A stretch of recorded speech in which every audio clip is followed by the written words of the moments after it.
ಆಕಾಶವಾಣಿ ಮಡಿಕೇರಿ.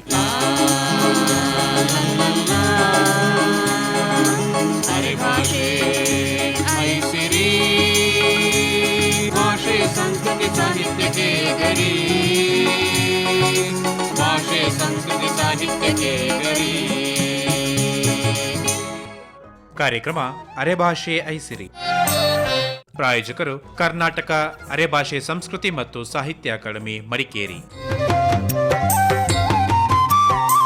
ಸಾಧನೆಗೆ ಸಮಯ, ವಯಸ್ಸು, ಕಾರಣ ಯಾವುದು ಬೇಕಾಗಿಲ್ಲ. ಇಂಥ ಸಾಧನೆಯಲ್ಲಿ ಆರೋಗ್ಯವಂತ ವಯಸ್ಕ ಫಿಟ್ ಇಂಡಿಯಾ ತೇಳುವ ಪ್ರಶಸ್ತಿನ ನಮ್ಮ ಜಿಲ್ಲೆನ 3 ಜನ ವಯಸ್ಕರು ಪಡ್ಕೊಂಡು. ಇವರಲ್ಲಿ ಒಬ್ಬ ಸಾಧಕರು ಕಟ್ರತನ ಬೆಳ್ಳೆಪ್ಪನವು ನಮ್ಮೊಟ್ಟಿಗೆ ಒಳ. ಈ ಸಾಧನೆ ಹೆಂಗೆ ಏನುತ್ತ ಅವರದನ್ನೇ ತಿಳ್ಕೋಣ. ನಮಸ್ತೆ ತಾತ. ನಮಸ್ಕಾರ. ನನ್ನ ಹೆಸರು ಬೆಳ್ಳೆಪ್ಪ. ನಾನು ಕುಟುಂಬದ ಪಟ್ಟೇದಾರ. ನನ್ನನ್ನ ಕಳೆದ ಆಗಸ್ಟ್ ತಿಂಗಳು 29ರಲ್ಲಿ ಡೆಲ್ಲಿಯಲ್ಲಿ ನಡೀತಕ್ಕಂಥ ಫಿಟ್ ಇಂಡಿಯಾ ಉತ್ಸವಕ್ಕೆ ಕೊಡಗಿನಿಂದ ಕ್ರೀಡಾ ಇಲಾಖೆ ಮತ್ತು ನಮ್ಮ ಹಿರಿಯ ನಾಗರಿಕ ವೇದಿಕೆ 2 ಜಂಟಿಯಾಗಿ ನಮ್ಮ ಒಂದು ಕ್ರೀಡೆಯಲ್ಲಿ ನಮ್ಮ ಸಾಧನೆಗಳನ್ನ ಕಂಡು ಖುಷಿಪಟ್ಟು ನನ್ನನ್ನ CL ಕಾಳಪ್ಪ, ಸೀತಾ ಚಿಟ್ಟಿಯಪ್ಪ 3 ಜನರನ್ನ ಈ 2 ಇಲಾಖೆಗೆ ನಿಯೋಜನೆ ಮಾಡಿ ಡೆಲ್ಲಿಗೆ ಕಳಿಸಿದ. 28ನೇ ತಾರೀಕಿಗೆ ಡೆಲ್ಲಿ ತಲುಪಿದೋ. ಬೆಂಗಳೂರಿಂದ ವಿಮಾನದಲ್ಲಿ ಪ್ರಯಾಣ ಮಾಡಿ 12:30 ಗಂಟೆಗೆ ದೆಹಲಿ ತಲುಪಿದೋ. ಅಶೋಕ್ ಹೋಟೆಲ್ ಉಳಿಯಕ್ಕೂ ನಂತರ ಊಟಕ್ಕೂ ಎಲ್ಲ ಕಾಫಿ ತಿಂಡಿ ಎಲ್ಲ ಸೌಕರ್ಯ ಮಾಡಿ ಕೊಟ್ಟು ಹಂಗೆ ನಾವೆಲ್ಲ 3 ದಿನ ಉಳಿದು ಹಂಗೆ 29ನೇ ತಾರೀಕಿಗೆ ಇಂದಿರಾ ಗಾಂಧಿ ಕ್ರೀಡಾಂಗಣದಲ್ಲಿ ಕಾರ್ಯಕ್ರಮ ಇತ್ತು. ಆ ಕಾರ್ಯಕ್ರಮಕ್ಕೆ ನಮಗೆ ಫಿಟ್ ಇಂಡಿಯಾ ಅಂತ ಹೇಳೋ ಒಂದು ಯೂನಿಫಾರ್ಮ್ ಕೊಟ್ಟು ನಮ್ಮನ್ನ ವೇದಿಕೆಯಲ್ಲಿ ಕೂರಿಸಿದೋ. ಅಲ್ಲಿಂದ 10:30 ಗಂಟೆಗೆ ಸರಿಯಾಗಿ ಪ್ರಧಾನಿ ಮೋದಿ ಅವರು ಬಂದು ವೇದಿಕೆಯಲ್ಲಿ ಆಸೀನಾದ. ವೇದಿಕೆ ಆಸೆ ಮೇಲೆ ಫಿಟ್ ಇಂಡಿಯಾಕ್ಕೆ ಸಂಬಂಧಪಟ್ಟಂತ ಉತ್ಸವ ಕ್ರೀಡಾಂಗಣದಲ್ಲಿ ನಡೆದು ನಮ್ಮ ಭಾರತದ ಎಲ್ಲಾ ಒಂದು ಏಳಿಗೆಗೆ, ದೇಶದ ಅಭಿವೃದ್ಧಿ ಸಮೃದ್ಧಿ ಹಾಕು, ವಿಶ್ವದಲ್ಲಿ ಒಂದು ಮಾದರಿ ದೇಶ ನಮ್ಮ ಭಾರತ ಹಾಕುವುದಕ್ಕೆ ಹೇಳೋದಕ್ಕೆ ಹಲವಾರು ಚರ್ಚೆಗಳನ್ನ ಕೂಡ, ಅಂದ್ರೆ ಕೆಲವು ಕ್ರೀಡೆಗ, ಡ್ಯಾನ್ಸಿಗ, ಯೋಗಗ, ಆಮೇಲೆ ಕಬಡ್ಡಿ ಆಟ, ಹಲವಾರು ವಿದ್ಯಾರ್ಥಿಗಳು ಮತ್ತು ಸಾರ್ವಜನಿಕರು ಸಾಮೂಹಿಕವಾಗಿ ಉತ್ಸವ ನಡೆಸಿ, ಉತ್ಸವ ಆದ ಮೇಲೆ ನಮ್ಮ ಪ್ರಧಾನಿ ಮೋದಿ ಅವರು ಭಾಷಣ ಮಾಡಿದ ನಂತರ ಅವ್ರು ಬಾಕಕ್ಕನ ನಾನು ಮುಂದಿನ ಸಾಲಿನಲ್ಲಿ ಕೂತವ ಎದ್ದು ಮೋದಿಯವರ 2 ಕೈಗಳನ್ನ ಹಿಡ್ಕೊಂಡು, ಸರ್ ನಮಸ್ಕಾರ, come from court, my name is Belleppa, my age is 96, this is the Fit India function, I am fit in your respect, sir. ಹೇಳಿ ಅವ್ರ ಕೈ ಹಿಡಿದು ಎತ್ತಿ ನಾನು ಮಾತಾಡ್ದೆ. ಅವ್ರಿಂದ ಆರೋಗ್ಯನ ಕಂಡು ಬಹಳ ಖುಷಿ ಪಟ್ಟ. ಅಲ್ಲಿಗೆ ಉತ್ಸವ ಬಿಡ್ತು. ಅಲ್ಲಿಂದ ಅಶೋಕ್ ಹೋಟೆಲ್ಗೆ ಹೋದ. ಅಲ್ಲಿ ರಾತ್ರಿ ಉಳಿದು ದಿನ 31ನೇ ತಾರೀಕಿಗೆ 3 ಗಂಟೆಯ ವಿಮಾನ ಏರಿ 6 ಗಂಟೆಗೆ ಬೆಂಗಳೂರು ತಲುಪಿದೆವು. ಬೆಂಗಳೂರಿನಿಂದ ಬಸ್ ಪ್ರಯಾಣ ಮಾಡಿ ನಮ್ಮ ಮನೆಗಳು ಸೇರಿದೋ. ನನ್ನ ಜೊತೆಗೆ ಒಬ್ಬ ಗೈಡ್ ಬೇಕು ಅಂತೇಳಿ ಕಿನ್ ಬೆಳ್ಳೆಪ್ಪನ ಬಿಳಿನ ಕರ್ಕೊಂಡಿದ್ದೆ. ಆರೋಗ್ಯವಂತ ಪ್ರಶಸ್ತಿ ಪಡ್ಕೊಂಡು ಕೂತೇಳ್ರೆ ಸಾಮಾನ್ಯ ಅಲ್ಲ. ಆರೋಗ್ಯ ಹೆಂಗೆ ಉತ್ತಮ ಸ್ಥಿತಿಲಿ ಮಡ್ಕೊಂಡ್ರೆ ನೀವು? ನಮ್ಮ ಆರೋಗ್ಯ ನಾವು ಕಾಪಾಡ್ಕೊಂಡ್ರೆ ಪಂಚಸೂತ್ರ ಉಂಟು. ಆ ಪಂಚಸೂತ್ರ ನಾನು ಇಂದು ಪಾಲಿಸ್ಕೊಂಡೋಳೆ. ಒಂದನೇದಾಗಿ ನಮಗೆ ದೇವರಲ್ಲಿ ಭಕ್ತಿ, ದೇವರ ಭಜನೆ, ದೇವರ ಪೂಜನೆ, ದೇವರಲ್ಲಿ ನಾವು ಪ್ರಾರ್ಥನೆ ಮಾಡಬೇಕು ಒಂದದು. ಎರಡನೇದು ನಾವು ಮಲಬದ್ಧತೆ ಯಾಕೆ ಆಗದು, ಮಲಬದ್ಧತೆ ಎಂದೂ ನಮಗೆ ಯಾಕೆ ಆಗದು, ಅದು ಎರಡನೇದು. ಮೂರನೇದು ವ್ಯಾಯಾಮ ಅಂತ ಹೇಳಿದ್ರೆ ನಾನು ಈಗ ನನ್ನ ಈ ವಯೋವೃದ್ಧ ವ್ಯಾಯಾಮ ಮಾಡ್ತಾ ಇಲ್ಲೇ. ನಾನು ತೋಟದಲ್ಲಿ ಸಣ್ಣ ಪುಟ್ಟ ಕೆಲಸ ನಾನೇ ಮಾಡಿ, ನಾನು ಹಳೆ ಮನೆ ಹುಟ್ಟು ಅದರ ಮನೆಯ ಒಂದು ಸ್ವಚ್ಛತೆಯನ್ನು ಕಾಪಾಡಿಕೊಂಡು ಒಳೆ, ಅದೇ ನನಗೆ ವ್ಯಾಯಾಮ. 4ನೇದು ನೀರು ಕುಡಿಯಬೇಕು. ನೀರು ಕುಡಿ ಅಂತೇಳಿ ಅದು ಹವಾಗುಣಕ್ಕೆ ತಕ್ಕಂತೆ. 5 ಸುಖ ನಿದ್ದೆ ಮಾಡಬೇಕು. ನಿದ್ದೆ ಹೆಂಗೆ ಬಂದದೆ, ಈಗ ನಾನು ಕೆಲಸ ಮಾಡ ಮೈ ಸೋತದೆ, ಸಾಮಾನ್ಯ ನಿದ್ದೆ ಬಂದದೆ, ಸುಖ ನಿದ್ದೆ. ಈ ಪಂಚಸೂತ್ರನ ಪಾಲಿಸಿ ಮಾಡ್ಕೊಂಡ್ರೆ ನಮ್ಮ ಆರೋಗ್ಯ ಕಾಪಾಡದೆ. ಅಂದು ಇಂದಿನ ಆಹಾರ ಆರೋಗ್ಯ ಪದ್ಧತಿ ಹೆಂಗೆ ಅಂತ ಹೇಳಿ ತಾತ? ಅಂದು ಇಂದಿನ ಆರೋಗ್ಯ ಪದ್ಧತಿ ನೋಡಿ, ಅಂದಿನ ಕಾಲ ಅವಿಭಾಜ್ಯ ಕುಟುಂಬ. ಒಂದು ಕುಟುಂಬದಲ್ಲಿ 10-20 ಮಂದಿ ಒಂದೇ ಅಡಿಗೆ ಎಲ್ಲ ಒಟ್ಟಿಗೆ ಸೇರಿ ಕೆಲಸ ಮಾಡುದು. ಮನೆಗೆ ಒಬ್ಬ ಯಜಮಾನ. ಅಂದಿನ ಕಾಲ ರಸಗೊಬ್ಬರ ಇತ್ತಿತ್ತಲ, ಸಾವಯವ ಗೊಬ್ಬರ ಪ್ರತಿ ಮನೆಗಳಲ್ಲಿ ಬೇಕಷ್ಟೇ ತರಕಾರಿ ಬರ್ತಿದ್ದು. ನಾವು ಪೇಟೆ ಪಟ್ಟಣಗಳಿಂದ ತರಕಾರಿ ತಗೊಂಡಿದ್ಲೆ. ಆಗ ಅದು ನಮ್ಮ ಆರೋಗ್ಯ ನಮಗೆ ಕೊಟ್ಟದೆ. ಆಮೇಲೆ ಪಶು ಸಂಗೋಪನೆ ಮಾಡ್ತಿದ್ದೋ, ಪ್ರತಿ ಮನೆಗಳಲ್ಲಿ ದನ ಕರು ತುಂಬಾ ಸಾಕ್ತಿದ್ದೋ, ಹಾಲು ಮಜ್ಜಿಗೆ ಬಂದು ತಪ್ಪುತ್ತಿತ್ಲೆ. ಆಗಿನ ಕಾಲದಲ್ಲಿ ಮಾನಸಿಕವಾಗಿಯೂ ದೈಹಿಕವಾಗಿಯೂ ಆಯುಷ್ಯನ್ನು ಕೂಡ ಹೆಚ್ಚು ಮಾಡಿದೆ. ಹಿಂದಿನ ಕಾಲದಲ್ಲಿ ಮಸಾಲೆ ಕಡಿದು ಸಾರು ಮಾಡ್ತಿದ್ದೋ. ಇಂದಿನ ಸರ್ಕಾರದಲ್ಲಿ ಕೂಡ ಸಾವಯವ ಗೊಬ್ಬರದ ಶಕ್ತಿ ಇಲ್ಲೇ, ಅದಕ್ಕೆ ರಾಸಾಯನಿಕ ಗೊಬ್ಬರ ಸೇರಿಸಿ ಅದರ ರುಚಿಕರ ಹೊಡೆದೆ.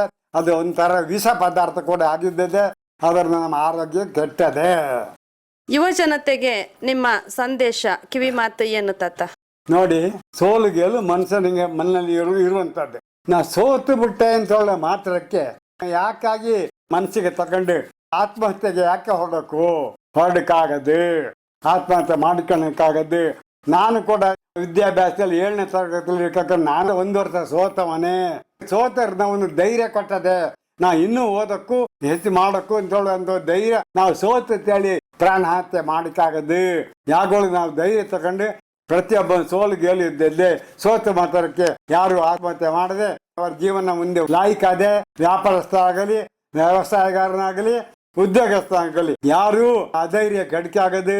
ಮುಂದೆ ನಂಗೆ ಗೆಲುವಿಟ್ಟು ನಾ ಗೆದ್ದೇನೆ, ನಾನು ಒಬ್ಬ ಉತ್ತಮ ಪ್ರಜೆನಾನೆ ಅಂತ ಹೇಳುವಂತ ಧೈರ್ಯ ತಗೊಳಕ್ಕೂ ಆ ಸೋಲು ಯಾಗೋಳು ಅವನ ಮುಂದೆ ಅವನ ಹೆಣ್ಣು ಮಕ್ಕಳ ಸಂಸಾರ ಯೋಚನೆ ಮಾಡಕ್ಕೂ, ಅವನ ಬಂಧು ಬಳಗ ಯೋಚನೆ ಮಾಡಕ್ಕೂ, ಮಕ್ಕ ಎಲ್ಲಿ ಉದ್ಯೋಗ ಅದನ್ನ ವಿಚಾರ ಮಾಡದೆ ಏಕಾಏಕಿ ಯಾರು ಹೋಗಿ ಆತ್ಮಹತ್ಯೆ ಮಾಡಕ್ಕಾಗದು.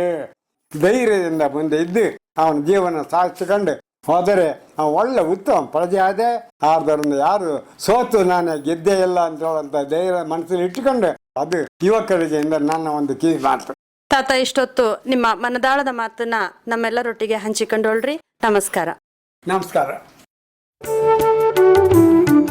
ಈಗ ಒಂದು ಹಾಡು. ಬರೆದವು ಕರ್ಣೇನ ಕೃಷಿಕಾ ಮಂದಣ್ಣ, ಹಾಡ್ದವು ಕೇಡನ ಪ್ರಗತಿ. ಒಲವಿನ ಚಲುವೆ ಕೊಡಗನ ಸಿರಿಯೇ, ಅಂದದ ಬೀಡೆ ನಾಡಿನ ಸಿರಿಯೇ, ಹಚ್ಚ ಹಸಿರಿನ ಸೆರಗ ಹೊದ್ದು ಕಾಂತಿನ ಹರಡಿ ಲೋಕಕ್ಕೆ ಮೆರ್ದು, ಒಲವಿನ ಚಲುವೆ ಕೊಡಗನ ಸಿರಿಯೇ, ಅಂದದ ಬೀಡೆ ನಾಡಿನ ಸಿರಿಯೇ. ತಾಯಿ ನಿನ್ನ ಮೊದಲ ಸೊತ್ತು, ನಿನ್ನ ಮಣ್ಣಿನ ಹಿರಿಮೆ ಹೊತ್ತು, ನೀನು ಹರಸಿದ ಜೀವವೇ ಕತ್ತು, ಪ್ರೀತಿಯ ಮಡಿಲೇ ನಾವ್ಗೆ ಗಮ್ಮತ್ತು, ಪ್ರೀತಿಯ ಮಡಿಲೇ ನಾವ್ಗೆ ಗಮ್ಮತ್ತು, ಒಲವಿನ ಚಲುವೆ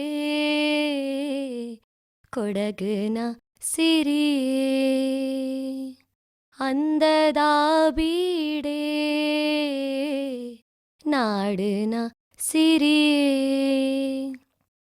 ನಾಡಿನ ಜನರ ಪ್ರಾಣ, ಜೀವರಾಶಿನ ಧ್ಯಾನ, ತಾಯಿ ಹರಕೆನೆ ತಾನೇ ಜೀವಕ್ಕೆ ಧನ್ಯ, ತಾಯಿ ಹರಕೆನೆ ತಾನೇ ಜೀವಕ್ಕೆ ಧನ್ಯ, ಜೀವನದಿಯ ಹನಿಯೇ ನಮ್ಮ ಬಾಳನ ಭಾಗ್ಯ, ಆಶೀರ್ವಾದವೇ ಅವ್ವ ಈ ಜೀವಕ್ಕೆ ಪುಣ್ಯ, ಆಶೀರ್ವಾದವೇ ಅವ್ವ ಈ ಜೀವಕ್ಕೆ ಪುಣ್ಯ, ಒಲವಿನ ಚಲುವೆ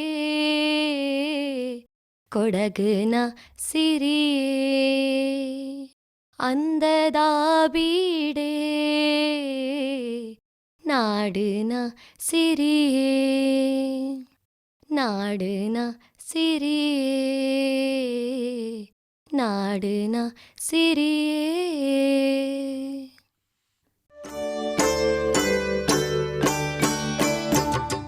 ಇಲ್ಲಿ ಮುಟ ಅರೆಭಾಷೆ ಐಸಿರಿ ಕೇಳ್ದರಿ. ಪ್ರಾಯೋಜಕರು ಕರ್ನಾಟಕ ಅರೆಭಾಷೆ ಸಂಸ್ಕೃತಿ ಮತ್ತು ಸಾಹಿತ್ಯ ಅಕಾಡೆಮಿ, ಮಡಿಕೇರಿ.